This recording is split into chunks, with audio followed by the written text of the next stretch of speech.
I'm McKenzie. I'm 29 and I've been a foster parent for 3 years.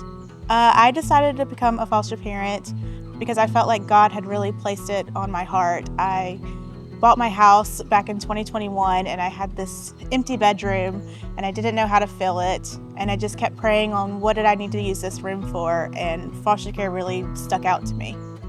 Being my age and being a foster parent, it's definitely rare, but I feel like I've always been kind of an old soul and very nurturing. I'm the oldest of 5 siblings, so being a mom is pretty natural to me. When I told my friends and family that I was gonna foster, they thought I was crazy. I got a lot of, you're in your 20s, this is not something that 20-year-olds typically do. A lot of pushback. Basically, I said, this is happening and get ready, life's about to be different. Once they came around to the idea of I'm gonna be a single foster mom, it was a lot of showers and getting the room ready and a lot of love and support. My biggest fear of becoming a foster parent was knowing how to meet the emotional needs of these kids. I knew that I could meet their physical needs. I could feed them, I could give them baths, I could send them to school, but these kids have been through so much trauma and I wasn't sure how I would be able to be empathetic to that. And what I've learned is just to be quiet and listen, and as you build trust with these kids, they open up and they show you how they need their needs met. The worry has subsided. I go into each new case just open-minded and just willing to meet them where they are and know that it's a slow process, and once you start building the trust, then the relationship builds really quickly. I kind of went into foster care thinking I would be the mom and it's kind of me versus the bio family. I've learned now that we're a team and we're not working against each other, we're working together for the child. Shared parenting is hard.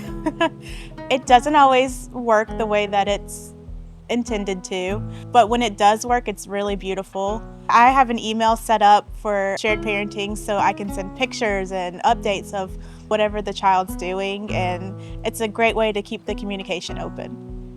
If you asked me 4 years ago if I thought my life was going to be this way, I would say absolutely not. I was prepared to love on these babies and give them back and send them home.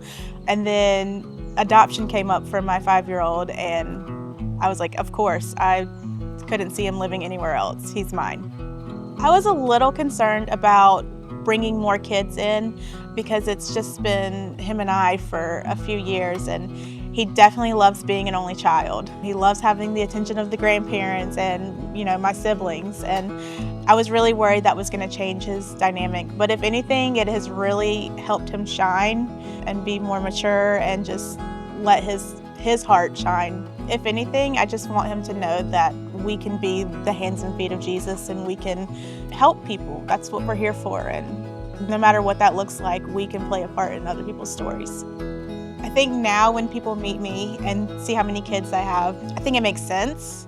I think that they know my personality and know my heart, and they're kind of like, that makes sense that she's got all these kids following her around. If I had to tell someone what kind of foster mom I am I'm kind and compassionate. I think I'm fun. My 5-year-old might say I'm not fun, but the 2-year-olds think I'm fun. I think to be successful as a foster parent, you need to be compassionate and you need to be open-minded and you need to have a lot of empathy for the situation. Being a single foster mom it's hard, it's challenging, and finding a balance has definitely been challenging, but I would say just having my support system in place that are all willing to help step up and help us. They check in, what do you need? What's going on? So to someone who is young and leaning towards fostering and worried about not having the support or the resources that they need, there's resources. There are people that are willing to help you. There are organizations like Children's Home Society that are there to be your backbone. But if you have the heart for it and you are feeling the nudge to do it, do it.